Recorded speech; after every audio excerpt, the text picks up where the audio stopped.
यूं तो सोने में इन्वेस्ट करने के कई तरीके होते हैं। हम इंडियंस ज्वेलरी खरीदना ज्यादा पसंद करते हैं, लेकिन इसे सहेज कर रखना एक बहुत बड़ी टेंशन होता है। ऐसे में पेपर गोल्ड या फिर डिजिटल गोल्ड की ओर रुझान काफी तेजी से बढ़ रहा है।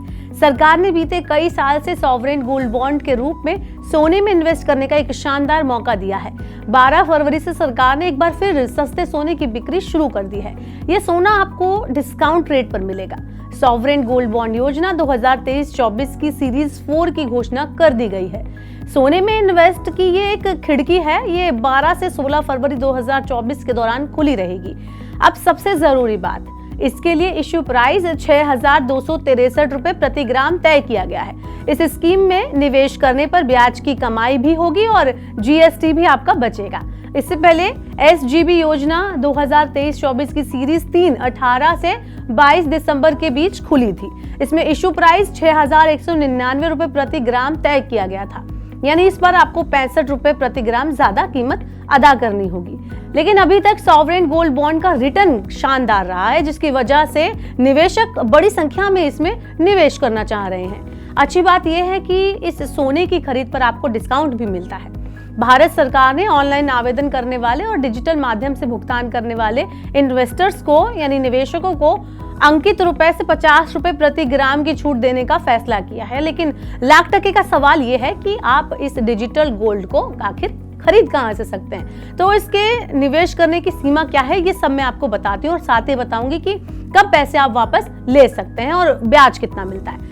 तो सरकार ने नवंबर 2015 में सॉवरेन गोल्ड बॉन्ड स्कीम की शुरुआत की थी। ये सॉवरेन गोल्ड बॉन्ड आरबीआई सरकार की ओर से जारी करता है, इसलिए इसकी सरकारी गारंटी होती है। इसमें निवेश पर सालाना 2.5% ब्याज मिलता है। ये पैसा हर 6 महीने पर निवेशकों के बैंक में और जो बैंक अकाउंट होते हैं उसमें डाल दिया जाता है। एसजीबी की परिपक्वता यानी मैच्योरिटी पीरियड 8 साल का होता है, यानी 8वें साल के पूरा होने के बाद या आंशिक रूप से 5वें साल के बाद आप इसे भुना सकते हैं। 8 साल के मैच्योरिटी पीरियड के बाद ब्याज और गोल्ड बॉन्ड के मूल्य को सीधे ग्राहकों के खाते में ट्रांसफर कर दिया जाता है। अब जरा जान लेते हैं कि इसमें निवेश की सीमा क्या है। तो व्यक्तिगत निवेशक मिनिमम 1 ग्राम निवेश से शुरुआत कर सकते हैं। गोल्ड बॉन्ड में सब्सक्रिप्शन की मैक्सिमम सीमा व्यक्तिगत निवेश और HUF के लिए न्यूनतम 1 ग्राम से लेकर 4 किलो तक है। वहीं ट्रस्टों के लिए 20 किलोग्राम प्रति वित्तीय वर्ष है। इसके अलावा निवेशकों को 2.5% की दर से यहाँ पर ब्याज मिलता है।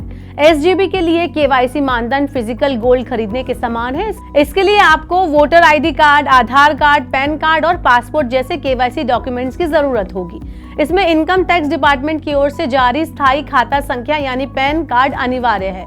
अब जान लेते हैं कि कहां से मिलेगा ये सॉवरेन गोल्ड बॉन्ड। तो आप शेड्यूल कमर्शियल बैंकों की एप्स या फिर वेबसाइट पर जाकर ये बॉन्ड खरीद सकते हैं। Clearing corporation of India limited यानी कि CCIL, stock holding corporation of India limited, चुनिंदा डाकघरों और BSE या NSE जैसे स्टॉक एक्सचेंजों से आप गोल्ड बॉन्ड खरीद सकते हैं। आप चाहें तो पेटीएम मनी या फिर अप स्टॉक्स जैसी ऐप पर जाकर भी सॉवरेन गोल्ड बॉन्ड खरीद सकते हैं। तो इस तरह से अब फिजिकल गोल्ड नहीं, आप डिजिटल गोल्ड में अपना पैसा लगा सकते हैं। ऐसे ही और वीडियोस के लिए देखते रहिए मनी 9।